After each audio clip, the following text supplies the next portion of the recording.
मित्रांनो नमस्कार. तुमचं माझ्या युट्यूब चॅनल मध्ये स्वागत आहे. शिक्षक भरतीबाबत आणखी एक महत्त्वाचा मुद्दा आपण चर्चेला घेत आहे आणि तो चर्चेला घ्यायचा उद्देशच हा आहे की आपले जे शिक्षक उमेदवार आहेत त्यांच्या मनामध्ये प्राधान्यक्रमाबाबतीत एक साक्षांका निर्माण झालेली आहे. आणि ती कशाबद्दल आहे तर आपण जर बघितलं तर आपण पवित्र पोर्टलवर लॉग इन केल्यानंतर तुमच्या प्रोफाईलला दोन फेज दिलेले आहेत. एक आहे विदाऊट इंटरव्ह्यू आणि एक आहे विथ इंटरव्ह्यू. मग विदाऊट इंटरव्ह्यू तर आपण आनंदानच दिलेले आहेत, ते प्रश्नच येत नाही. जेवढे आलेले आहेत तेवढे सगळे देऊन टाकलेले आहेत. मग आता आपण गेलो प्रेफरन्स विथ इंटरव्ह्यू कडे. मग विथ इंटरव्ह्यूचे प्रेफरन्स आपण द्यायची की नाही द्यायची. आणि बरेचसे आपले जे शिक्षक उमेदवार आहेत त्यांच्या मनामध्ये एक भीती निर्माण झालेली आहे आणि ती भीती अशी आहे की कोणता फेज हे अगोदर काढतात, विदाऊट इंटरव्ह्यू अगोदर घेतात की विथ इंटरव्ह्यू अगोदर घेतात की दोन्ही मिक्सअप घेतात. आणि मी बघितलेलं आहे सोशल मीडियावर याच्यावर बऱ्याचशा कमेंट्स आहेत आणि याच्या बरचसं कन्फ्युजन निर्माण केलेलं आहे. हे कन्फ्युजन मला आजच्या या व्हिडिओ मधनं दूर करायचं आहे. काय कन्फ्युजन आहे? कन्फ्युजन असं आहे की विथ इंटरव्ह्यूचे प्रिफरन्स आम्ही द्यायचे की नाही. कारण यांनी असं ना करावं, विदाऊट इंटरव्ह्यू मागे ठेवून द्या, विथ इंटरव्ह्यू मध्ये आम्हाला टाकून द्या, असं बऱ्याचशा शिक्षक उमेदवारांच्या मनामध्ये आहे. आणि साहजिक आहे मित्र हो, कारण काय विदाऊट इंटरव्ह्यू मध्ये जर सिलेक्शन लिस्ट लागली तर सिलेक्शन लिस्ट लागल्यानंतर डॉक्युमेंट व्हेरिफिकेशन केल्यानंतर आपल्याला डायरेक्ट अपॉइंटमेंट ऑर्डर मिळते. बरोबर आहे.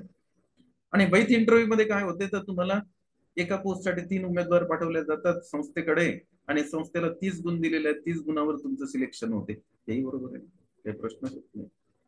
मग बरेचसे शिक्षक उमेदवार असं म्हणतात की आम्ही विदाऊट इंटरव्ह्यूचे पूर्ण प्रिफरन्स दिलेले आहेत, विथ इंटरव्ह्यूचे आम्ही द्यायचे की नाही द्यायचे. कारण यांनी असं ना करायचं, आम्हाला विदाऊट इंटरव्ह्यू तुम्ही काढून टाकावं आणि विथ इंटरव्ह्यू मध्येच टाकून द्या. म्हणजेच मग काय होईल मित्र, असं करता येत नाही. तुम्ही विदाऊट इंटरव्ह्यूचे प्रिफरन्स फॉर्म भरले, विथ इंटरव्ह्यूचे प्रिफरन्स फॉर्म भरले, दोन्ही भरून टाका, बिनधास्त करा, काही प्रश्नच येत नाही. कारण एकदा तुम्ही प्रिफरन्स फॉर्म दिल्यानंतर हे प्रिफरन्स अलॉट जे होतात ना ते टॅटच्या गुणवत्तेवर अलॉट होतात, हे लक्षात घ्या. याच्यामध्ये टॅटची गुणवत्ता दुर्लक्षित केल्या जाऊ शकत नाही. त्यामुळे तुम्ही दोन्हीही प्रिफरन्स द्यायला पाहिजे. फक्त मी एकच तुम्हाला सांगेल की विथ इंटरव्ह्यू मध्ये जे प्रिफरन्स असे आहेत की ज्याच्यामध्ये त्या पार्शली ऍडेड शाळा आहेत, अनएडेड शाळा आहेत. अनएडेड शाळेचा प्रेफरन्स जर तुमची गुणवत्ता व्यवस्थित असेल तर तुम्ही देऊच नाही, नियमातच आहे. पार्सली ऍडेड ठीक आहे, गुणवत्ता बघा तुमची, तर तुम्ही पार्सली ऍडेड देऊ शकता. 20%, 40%, 60% काही प्रिफरन्स आपल्या शिक्षक उमेदवारांना विथ इंटरव्ह्यू मध्ये आलेले आहेत. तर ते देत असताना तुम्ही तुमच्या गुणवत्तेचा बाकी तिथं जरूर विचार करा. आता मी तुम्हाला विथ जी आर, जो जी आर मी आता शेअर करतो, या जी आर चा पुरावा देऊन हे कोणता फेज अगोदर काढणार आहे, म्हणजे पवित्र पोर्टलवर कोणत्या फेजची लिस्ट अगोदर येईल, विदाऊट इंटरव्ह्यूची येईल की विथ इंटरव्ह्यूची येईल, हे आपल्याला जी आर नुसार आजच्या या व्हिडिओमध्ये चर्चा करायची. हे कन्फ्युजन निर्माण केलेलं आहे बऱ्याचशा आपल्या याच्यामध्ये की नाही आपल्याला फक्त विदाऊट इंटरव्ह्यू द्यायचे आहेत, विथ इंटरव्ह्यू मला द्यायचेच नाही. कारण काय होते तर विदाऊट इंटरव्ह्यू मी द्यावं, त्यांनी मला विदाऊट इंटरव्ह्यू मी दिलेले आहेत पण त्यांनी माझा विदाऊट इंटरव्ह्यू सोडून द्यावा, मला विथ इंटरव्ह्यू देऊन टाका, असं टाकाव वगैरे याच्यामध्ये होत नाही मित्र. हे सिस्टीम आहे आणि सिस्टीम जे वर्क करत असते ते नियमानं वर्क करते, हे लक्षात घ्या. म्हणून हे सिलेक्शन कसं होईल, अगोदर विदाऊट इंटरव्ह्यू घेतात की अगोदर विथ इंटरव्ह्यू घेतात की विदाऊट इंटरव्ह्यू आणि विथ इंटरव्ह्यू मिक्सअप मध्ये घेतात, याच्यावर आपल्याला आजच्या व्हिडिओमध्ये चर्चा करायची. आणि काय अगोदर घेतलं जाईल तुम्हाला मी सांगतोय आज. या बाबतीतलं कन्फ्युजन तुम्ही दूर करा, कारण सिलेक्शन टॅटच्या गुणवत्तेवर होते, एक लक्षात घ्या. म्हणून असं होऊच शकत नाही याच्यामध्ये काय कमी गुणवत्तेवाल्याला विदाऊट इंटरव्ह्यू दिलं, जास्त गुणवत्तेवाल्याला विथ इंटरव्ह्यू दिलं. म्हणजे ज्याला टॅटचे गुण कमी आहेत त्याला विथ इंटरव्ह्यू, ज्याला टॅटचे गुण जास्त आहेत त्याला विथ इंटरव्ह्यू दिलं, आणि ज्याला टॅटचे गुण कमी आहेत त्याला विदाऊट इंटरव्ह्यू दिलं. असं याच्यामध्ये क्रॉस येत नाही, हे मी तुम्हाला 100% सांगतो आणि जबाबदारी. आणि याचा आपल्याकडे जी आर सुद्धा आहे. तो जी आर मी आता या स्क्रीनवर शेअर करतो. त्या जी आर वर आज आपल्याला चर्चा करायची आहे. तुमच्या मनामधलं कन्फ्युजन आज दूर करा, कारण आज प्रेफरन्स भरण्याचा शेवटचा दिवस आहे. तुम्हाला ते लॉक पण करायचे आहेत आणि आपल्याला प्रेफरन्स दोन्ही प्रकारचे लॉक करायचे आहेत. विदाऊट इंटरव्ह्यू पण लॉक करायचे आहेत, विदाऊट इंटरव्ह्यू सुद्धा लॉक करायचे आहेत. विथ इंटरव्ह्यू मध्ये फक्त अनएडेड देऊ नका, असं माझं वैयक्तिक मत आहे. शेवटी ते डिसिजन तुमचं आहे. बाकी तुम्ही दिले तर चालतात, पण गुणवत्ता आपली टॅटची कमी असेल तर मग पार्सली अनुदान प्राप्त ज्या शाळा आहेत त्या पण तुम्ही द्यायला काही हरकत नाही, गुणवत्ता कमी असेल तर. आणि गुणवत्ता तुमची चांगली आहे, 100च्या वर आहे, तर थोडस पार्सली तुम्ही मागे ठेवलं तरी चालते, असं माझं या बाबतीत मधलं वैयक्तिक मत आहे. चला तर मग मी तो जो जी आर आहे, ज्या जी आर मध्ये त्यांनी असं सांगितलेलं आहे की आम्ही कोणता फेज अगोदर काढणार आहे, विदाऊट इंटरव्ह्यूचा आम्ही अगोदर काढेल की विथ इंटरव्ह्यूचा आम्ही फेज अगोदर काढू, की आम्ही मिक्सअप मध्ये घेऊ, त्याच्यावर आपल्याला आज विचार करायचा आहे. आणि त्याच्यासाठी स्पष्ट त्यांनी मुद्दे दिलेले आहेत जी आर मध्ये. त्या मुद्द्याचं आपल्याला आज रीडिंग करायचं आहे आणि असे मुद्दे आपल्याला सर्व काय करायचं आहे, समजून घ्यायचे आहेत. बघा, हा तो मी जी आर आहे. हा जी आर इथं या स्क्रीनवर शेअर केलेला आहे आणि या जी आर ची आज आपल्याला चर्चा करायची आहे. 5.7 हा मुद्दा महत्वाचा आहे. 5.7, 5.8 आणि 5.9 आपल्याला या तीन मुद्द्यावर मला चर्चा करायची आहे. आणि हे तुमच्या प्रेफरन्स फॉर्म नंतर सिलेक्शन कसं होईल त्या बाबतीतले हे लक्षात घ्या. बघा, यांनी 5.7 मध्ये काय म्हटलंय, इच्छुक व अर्हता प्राप्त उमेदवार जाहिरात जाहिरात प्रसिद्ध झाल्याच्या दिनांकापासून आपल्या अभियोग्यता व बुद्धिमत्ता चाचणीमध्ये पात्र गुणासह पवित्र प्रणालीवर ऑनलाईन 7 दिवसाच्या आत अर्ज करतील. तसेच स्थानिक स्वराज्य संस्थांमधील व खाजगी शिक्षण संस्थांमधील शिक्षण सेवकाच्या रिक्त पदासाठी स्वतंत्र प्राधान्यक्रम देतील. बघा, हा त्यांनी जी आर मध्ये नमूद केलेला आहे. तुम्हाला पहिले विदाऊट इंटरव्ह्यू आणि त्याच्यानंतर विथ इंटरव्ह्यू आहे, म्हणजे प्राधान्यक्रम हे त्यांनी स्वतंत्र दिलेले आहेत तुमच्यासाठी. म्हणजे तुम्हाला जे प्रेफरन्स दिलेले आहेत ते स्वतंत्र आहेत, त्यांनी मिक्सअप मध्ये दिलेले नाही. पहिल्या फेज मध्ये त्यांनी विदाऊट इंटरव्ह्यू दिलेला आहे, दुसऱ्या खाली जर फेज मध्ये तुम्ही तर विथ इंटरव्ह्यू आहे, असं ते स्वतंत्रपणे त्याची विभागणी त्यांनी केलेली आहे. ते हा जी आर सांगते. बघा, जी आर नुसार काम करा ते सिस्टीमला, हे लक्षात घ्या. आणि हा बेस तुम्हाला माहित असला पाहिजे. बघा, इच्छुक व अर्हता प्राप्त उमेदवार जाहिरात प्रसिद्ध झाल्याच्या दिनांकापासून आपल्या अभियोग्यता व बुद्धिमत्ता चाचणीमध्ये पात्र गुणासह पवित्र प्रणालीवर ऑनलाईन 7 दिवसाच्या आत अर्ज करतील. तसेच स्थानिक स्वराज्य संस्थांमधील व खाजगी शिक्षण संस्थांमधील शिक्षण सेवकाचे रिक्त पदांसाठी स्वतंत्र प्राधान्यक्रम देतील. वेगवेगळे प्राधान्यक्रम तुम्हाला द्यायचे आहेत आणि ते त्यांनी तुम्हाला उपलब्ध करून सुद्धा दिलेले आहेत. मग आता याच्यामधले प्राधान्यक्रम कोणते अगोदर घेतील, ते विदाऊट इंटरव्ह्यूचे घेतात की इंटरव्ह्यूचे घेतात, याचं कन्फ्युजन खूप जबरदस्त शिक्षक उमेदवारांमध्ये आहे. त्यामुळे बरेचसे शिक्षक उमेदवार काय होऊन राहिलं, विदाऊट विथ इंटरव्ह्यूचे प्रिफरन्स देऊन नाही राहिले. तर त्यांनी ते द्यावे. पुढे आपण बघू का द्यावे ते. उमेदवार अर्जामध्ये प्रवर्ग व विषयांचा विचार करून प्राधान्यक्रम देऊ शकतील. उमेदवारांना स्थानिक स्वराज्य संस्थांमधील व खाजगी शैक्षणिक संस्थांमधील रिक्त जागांसाठी उपलब्ध असलेल्या सर्व रिक्त जागांसाठी पात्रतेनुसार प्राधान्यक्रम देता येतील.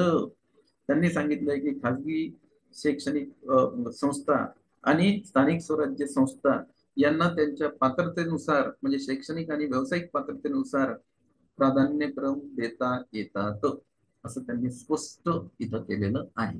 आता पुढे 5.8 हा सगळ्यात महत्वाचा आहे. बघा, 5.8 मध्ये काय म्हणतात, काय दिलेलं आहे या जी आर मध्ये. हा आपल्यासाठी फार मोठा मित्र एक चर्चेचा विषय झालेला आहे. तो चर्चेचा विषय मी आज घेतलेला आहे. उमेदवारांनी प्राधान्यक्रम दिल्यानंतर 5 कार्यालयीन दिवसाच्या आत शिक्षण संचालक गुणानुक्रमानुसार माध्यम, प्रवर्ग, विषय व बिंदू नामावलीनुसार स्थानिक स्वराज्य संस्थांसाठी निवड सूची जाहीर करते. बघा, कोणती निवड सूची अगोदर जाहिरात करून राहिले, हे स्थानिक स्वराज्य संस्थेची निवड सूची जाहीर करतील. म्हणजेच कोणता फेज अगोदर घेतला जाईल, तो फेज फर्स्ट अगोदर घेतला जातो, तो विदाऊट इंटरव्ह्यूचा आहे. हे लक्षात घ्या. टॅटच्या गुणवत्तेनुसार पहिलं जे अलॉटमेंट लेटर बनणार आहे ते विदाऊट इंटरव्ह्यूच बनणार आहे. ते त्यांनी इथं स्पष्ट 5.8 मध्ये दिलेलं आहे. त्यांनी स्थानिक स्वराज्य संस्था हा शब्द वापरलेला आहे. त्यांनी तिथं खाजगी शैक्षणिक संस्था हा शब्द वापरलेला नाही, हे लक्षात घ्या.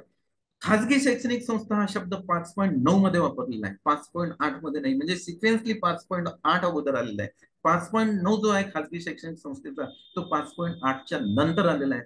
हे इथं लक्षात घ्यायचं आहे आपल्याला.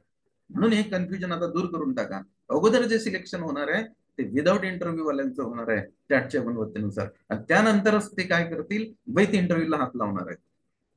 म्हणजे पहिले जे कमांड्स दिले जाईल तुम्हाला, ते फेस फर्स्टला दिले जाईल आणि ते विदाऊट इंटरव्ह्यूला दिले जाणार आहे. हे लक्षात घ्यायचं आहे. पुन्हा मी हा मुद्दा वाचतो, इम्पॉर्टंट आहे. व्हिडिओ सुरुवातीपासून शेवटपर्यंत बघा, म्हणजे तुमचं कन्फ्युजन दूर होईल. आणि हा व्हिडिओ तुम्हाला आवडला, लाईक करा. तुम्ही नवीन असाल, माझ्या चॅनलला मित्र सबस्क्राईब करा. सबस्क्राईब केले, तुमच्या ब्रेन मध्ये कुठल्याच प्रकारचं कन्फ्युजन राहणार नाही. बिलकुल प्लेन तुम्ही होऊन जाल आणि बिनधास्त या जी प्रक्रिया, या प्रक्रियेमध्ये तुम्ही समाविष्ट होणार आहे आणि त्यातून तुम्ही तावून सलाखून बाहेर पडणार. हे प्रश्नच येत नाही. बघा त्यांनी काय म्हटलंय, उमेदवारांनी प्राधान्यक्रम दिल्यानंतर 5 कार्यालयीन दिवसाच्या आत, म्हणजे प्राधान्यक्रम आज डेट संपली तर 5 कार्यालयीन दिवसाच्या आत त्यांना तुम्हाला अलॉटमेंट लेटर द्यायचं आहे. त्यांनी बंधनकारक आहे. पण टेक्निकल प्रॉब्लेम आला, त्याच्यात 2-4 दिवस कमी जास्त होतं, तो भाग वेगळा आहे. उमेदवारांनी प्राधान्यक्रम दिल्यानंतर 5 कार्यालयीन दिवसाच्या आत शिक्षण संचालक, म्हणजे जे काही शिक्षण संचालक आहेत त्यांच्यावर ही जबाबदारी टाकलेली आहे. गुणानुक्रमानुसार, टॅटच्या गुणानुक्रमानुसार. नंबर 1 माध्यम, तुम्ही जे माध्यम त्यात दिलेले ते माध्यम, त्यानंतर तुमचा प्रवर्ग, त्यानंतर तुमचा विषय, त्यानंतर बिंदू नामावलीनुसार स्थानिक स्वराज्य संस्थांसाठी निवड सूची जाहीर करतील. स्थानिक स्वराज्य संस्थेची निवड सूची अगोदर जाहीर होणार आहे. आणि स्थानिक स्वराज्य संस्था ह्या विदाऊट इंटरव्ह्यू मध्ये आहेत, त्या विथ इंटरव्ह्यू मध्ये नाहीत. म्हणून पहिली निवड सूची ही विदाऊट इंटरव्ह्यूची होईल. हे इथं त्यांनी स्पष्ट केलेलं आहे. याच्यामध्ये खाजगी शैक्षणिक संस्था हा शब्द त्यांनी वापरलेला नाही. पुढे जाऊ आपण आणखी. उमेदवाराच्या अर्हतेनुसार ते ज्या पदासाठी पात्र असतील त्या पदासाठी निवडीचा क्रम, बघा निवडीचा क्रम सुद्धा त्यांनी दिलेला. गटाचा क्रम कसा घेतात ते, अगोदर ते उच्च माध्यमिक घेतील, म्हणजे 11-12चा गट घेतील सिलेक्शन लिस्ट मध्ये. त्यानंतर ते माध्यमिकचा गट घेतील, म्हणजे 9-10चा गट घेतील.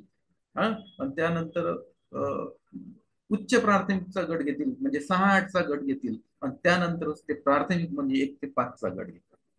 असा हा सिलेक्शनचा क्रम राहणार आहे मित्र. गटाचा पण क्रम त्यांनी दिलेला आहे, हे लक्षात घ्या स्थानिक स्वराज्य संस्थेमध्ये. त्यानंतर त्यांनी असं दिलेलं आहे, संबंधित स्थानिक स्वराज्य संस्थेत देखील त्यांच्या लॉगिंगवर उच्चतम गुणप्राप्त उमेदवारांची निवड सूची उपलब्ध होईल. त्यांनी असं म्हटलंय, संबंधित स्थानिक स्वराज्य संस्था म्हणजे संबंधित जिल्हा परिषद, 34 जिल्हा परिषद आहेत. ज्या काही नगर परिषद आहेत त्या नगर परिषदच्या जागा, त्यानंतर ज्या महानगरपालिका आहे त्यांचे जे लॉगिंग तिथं करतात लोक, जसं तुमचं लॉगिंग आहे, प्रोफाईल आहे, तसं त्यांचं सुद्धा प्रोफाईल आहे. त्यांना सुद्धा ही गुणवत्तेची जी काही लिस्ट आहे ती उपलब्ध करून दिल्या जाते. त्या गुणवत्तेनुसारच त्यांना घ्यावं लागते. हे सुद्धा त्यांना बंधन केलेलं आहे त्यांनी. म्हणजे गुणवत्ता कोण डिक्लेअर करते, तर शिक्षण संचालक करतात, लक्षात घ्या. आणि शिक्षण संचालकाची जी गुणवत्तेची लिस्ट आहे ती स्थानिक स्वराज्य संस्थेच्या कार्यालयामध्ये जाते, म्हणजे संबंधित अधिकाऱ्याच्या जाते. हे लक्षात ठेवा. म्हणून हे पुन्हा वाचतोय मी, संबंधित स्थानिक स्वराज्य संस्थेत देखील त्यांच्या लॉगिंगवर उच्चतम गुणप्राप्त उमेदवारांची निवड सूची उपलब्ध होईल. स्थानिक स्वराज्य संस्थेतील नियुक्त प्राधिकारी त्यांच्या अधिकारी क्षेत्रातील रिक्त पदावर निवड सूचीतील उमेदवारांची नियुक्ती 7 कार्यालयीन दिवसात करतील. विविध कालावधीत नियुक्तीसाठी हजर न राहिलेला उमेदवार स्थानिक स्वराज्य संस्थेतील भरती प्रक्रियेतून बाद होईल. म्हणजे पहिली भरती प्रक्रिया स्थानिक स्वराज्य संस्थेची होती, हे लक्षात.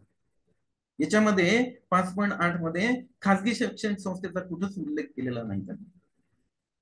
मग खासगी शैक्षणिक संस्थेचा उल्लेख कुठे केला, तर 5.9 मध्ये केलेला आहे. म्हणजे अगोदरचा मुद्दा 5.8 आहे. अगोदरच स्थानिक स्वराज्य संस्थेची भरती होते आणि त्यानंतर खासगी शैक्षणिक संस्थेची भरती होते. म्हणून विदाऊट इंटरव्ह्यू प्लस इंटरव्ह्यू दोन्ही प्रिफरन्स बिनधास्त देऊन टाक. तुम्हाला असं होऊच शकत नाही. तुम्हाला जेव्हा जागा विदाऊट इंटरव्ह्यू मध्ये भेटणार नाही तुमच्या टॅटच्या गुणवत्तेनुसार, तेव्हाच तुम्हाला ते विथ इंटरव्ह्यू मध्ये टाकतील. जर तुम्ही समजा असं जर प्रिफरन्स दिले नाहीत विथ इंटरव्ह्यूचे, तर तुमचं नुकसान होणार आहे. कारण काय, विदाऊट इंटरव्ह्यू मध्ये जर तुम्ही टॅटच्या गुणवत्तेनुसार बसले नाही, तर मग विथ इंटरव्ह्यू मध्ये तुम्हाला जागा तुम्ही जर प्रेफरन्स दिले तर मिळेल, नाही तर मिळणार नाही. म्हणजे विथ इंटरव्ह्यू मध्ये मग आपल्याला खेळायला जागाच मिळणार नाही. हे आपण इथं लक्षात घ्यायला पाहिजे. म्हणून त्यांनी स्पष्ट याच्यामध्ये या मुद्द्यामध्ये दिलेलं आहे की शिक्षण संचालक गुणवत्तेनुसार त्याची यादी करतील. ती यादी गुणवत्तेची टॅटच्या गुणवत्तेनुसार जे स्थानिक स्वराज्य संस्थेचे समजा जे काही जिल्हा परिषदेचे शिओ वगैरे आहेत त्यांच्या लॉगिंगला जाईल, महानगरपालिकेच्या आयुक्तमध्ये जाईल, नगर परिषदच्या शिओ कडे जाणार आहे आणि त्यातूनच त्यांना ते 7 दिवसाच्या आत त्यांचं सिलेक्शन करून त्यांना ऑर्डर देऊन टाकायची आहे. आणि त्याच्यानंतर हे सगळं झाल्यानंतर मग ते खाजगी शैक्षणिक संस्थेकडे वळतात. मग बघा पुढे त्यांनी दिलेलं आहे 5.9 बघत आपण काय, हा खाजगी शैक्षणिक संस्थेबाबतीत आहे.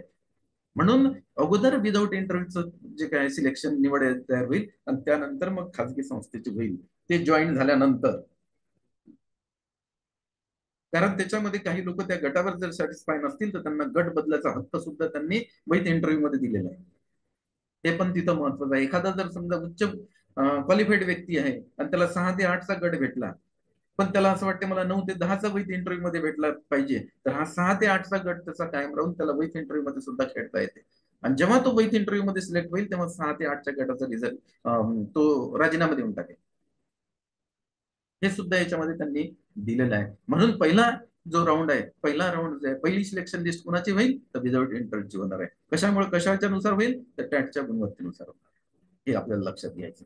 त्यानंतर आता 5.9 काय म्हणते तो, 5.9 कडे येतो मी आता. खासगी व्यवस्थापनाच्या म्हणजे अगोदर 5 आला स्थानिक स्वराज्य संस्थेचा, म्हणजे अगोदर स्थानिक स्वराज्य संस्थेची लिस्टला निवड तयार होते. त्यानंतर आता 5.9 आला म्हणजे 5.8 नंतर आले, म्हणजे त्यानंतर 6 भाग आहे. खासगी व्यवस्थापनाच्या शाळांकरिता प्रत्येक रिक्त जागेकरिता उपलब्ध असल्यास समांतर आरक्षणासह एकाच 3 आहे मित्र होईल. कारण हा जी आर अगोदरचा आहे त्यामुळे तेव्हा एकाच 10 होता, आता एकाच 3 आहे.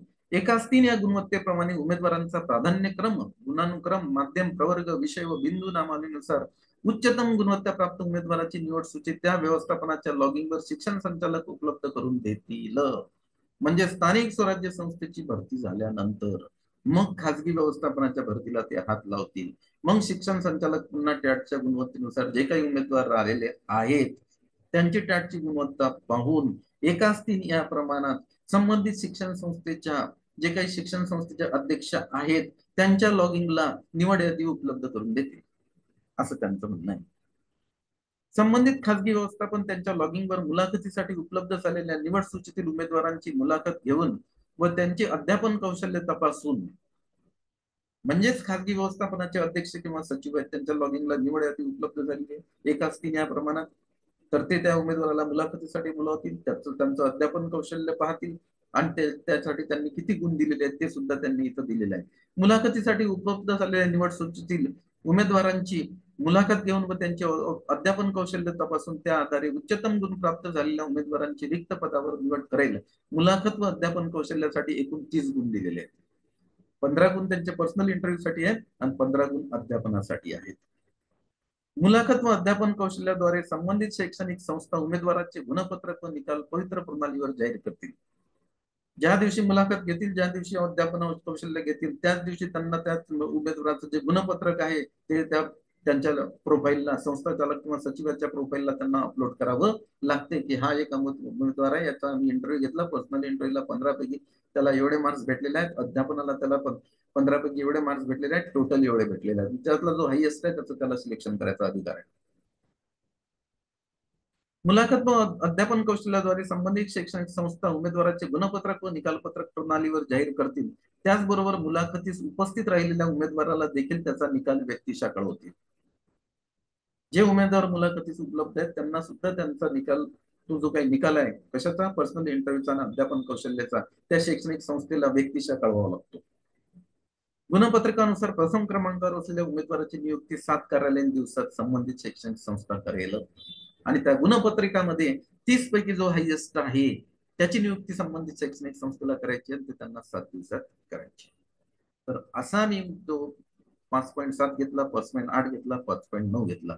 म्हणून माझं तुम्हाला पुनश्च एकदा सांगणं आहे, प्रिफरन्स सगळेच भरा, विदाऊट इंटरव्ह्यू पण भरा, विथ इंटरव्ह्यू पण भरा. मनात भीती ठेवू नका की विदाऊट इंटरव्ह्यूचा माझा चान्स हे जाणून बुजून म्हणजे गमावतील आणि मला विथ इंटरव्ह्यू मध्ये टाकतील, असं होत नाही. कारण हे टॅटच्या गुणवत्तेनुसार आहे. म्हणून सर्वात अगोदर जे लिस्ट लागणार आहे, ती निवड यादी जी लागणार आहे ती स्थानिक स्वराज्य संस्थेची निवड यादी लागणार आहे. आणि त्याच्यानंतरच ते लोक रुजू झाल्यानंतर त्यातल्या काही लोकांना जर गट बदलायचा असेल, त्यासाठी ही जी स्थानिक स्वराज्य संस्थेची प्रोसेस कंप्लीट झाल्यानंतरच खाजगी शैक्षणिक संस्थेच्या प्रोसेसला हात लावल्या जाणार आहे. तोपर्यंत त्याला हात लावल्या जात नाही. हे 2019चा जी आर सांगतो मित्र, होई लक्षात घ्या. आणि हे 100% सांगतोय मी तुम्हाला. म्हणून कुठल्याच प्रकारचं आपण कन्फ्युजन आपल्या मनामध्ये ठेवू नका. कशासाठी की विदाऊट इंटरव्ह्यूचं सिलेक्शन अगोदर होते, की विथ इंटरव्ह्यूचं सिलेक्शन होते. हे मी तुम्हाला डिटेल्स जी आरच्या प्रूफनुसार आजच्या व्हिडिओमध्ये सांगितलेलं आहे. आता तुमच्या मनामध्ये कुठलंही कन्फ्युजन ठेवू नका. अजूनही तुम्ही जर विथ इंटरव्ह्यूचे प्रिफरन्स दिले नसतील आणि तुमचे प्रिफरन्स लॉक झालेले असतील, तर आपण विथ इंटरव्ह्यूचे प्रिफरन्स जरूर द्या. फक्त अनएडेडच्या बाबतीत देऊ नका, असं माझं वैयक्तिक मत आहे. पार्सली ऍडेड द्यायचे की नाही द्यायचे हे तुमच्या गुणवत्तेवर अवलंबून आहे. ओके, तर विदाऊट इंटरव्ह्यूचे सगळे प्रिफरन्स देऊन टाका. विथ इंटरव्ह्यूचे तुम्हाला जे जे द्यायचे आहेत, चांगले व्यवस्थित शाळा वाटतात त्यांचेही तुम्ही प्रिफरन्स द्या. तुमचे गुण जरी हायएस्ट असतील तरी देऊन टाका, असं माझं व्यक्तिशः तुम्हाला मत राहील. कारण काय होते, तुमचा गट जर चेंज करायचा असेल, तुम्हाला स्थानिक स्वराज्य संस्थेचा एखादा गट तुम्हाला भेटला 6 ते समजा 8चा, तो तुम्हाला बदलून जर तुम्हाला उच्च गटावर जायचं आहे 9 ते 10ला किंवा 11 ते 12ला, तर विथ इंटरव्ह्यू तुमच्या हाताशी असलं पाहिजे. म्हणून उमेदवारांनी जास्तीत जास्त प्रिफरन्स देणं हे त्याच्या सोयीचं आहे. ते विदाऊट इंटरव्ह्यूचे आणि विथ इंटरव्ह्यूचे. तर ठीक आहे, मी आजच्या या चर्चेला तुम्हाला पूर्ण विराम देतो. मी पुन्हा एकदा सांगतो, अगोदरचा जो फेज होणार आहे तो विदाऊट इंटरव्ह्यूची सिलेक्शन लिस्ट लागणार आहे, त्यानंतरच विथ इंटरव्ह्यूची लागणार आहे. आणि दुसरं असं की विदाऊट इंटरव्ह्यूची प्रोसेस कंप्लीट झाल्यानंतरच विथ इंटरव्ह्यूची प्रोसेस सुरू होणार आहे. तोपर्यंत विथ इंटरव्ह्यूची प्रोसेस त्यांना सुरू करता येत नाही. हे जी आर सांगतो, मी सांगत नाही. तर मी आता मित्र इथं थांबतोय. या चर्चेला मी पूर्ण विराम देतोय. तुम्हाला हा व्हिडिओ आवडला असेल जरूर लाईक करा. जर तुम्ही या माझ्या युट्यूब चॅनलवर नवीन असाल तर माझ्या चॅनलला सबस्क्राईब करा, म्हणजे अशा प्रकारचे मी जे नवीन व्हिडिओ बनवतोय त्याचं नोटिफिकेशन तुम्हाला मिळेल. आता मी इथं थांबतो. तुमचं कन्फ्युजन निश्चित दूर झालं असेल या जी आर मुळे, अशी मला अपेक्षा आहे. आपलं काय मत आहे या व्हिडिओविषयी निश्चित कमेंट्स मध्ये आपण लिहावं. आणि लिहिल्यानंतर जर आपण चांगली कमेंट्स दिली तर माझा उत्साह पुन्हा वाढतो. पुन्हा मी तुमच्यासाठी व्हिडिओ माझ्या नॉलेज प्रमाणे किंवा जे मला सापडते आहे, जे आर सापडतात त्यानुसार मी बनवतो. मित्र हो, आपली सेवा करण्याची संधी मला भेटली या शिक्षक भरतीच्या निमित्ताने, त्या बाबतीत मी स्वतःला धन्य समजतो. धन्यवाद.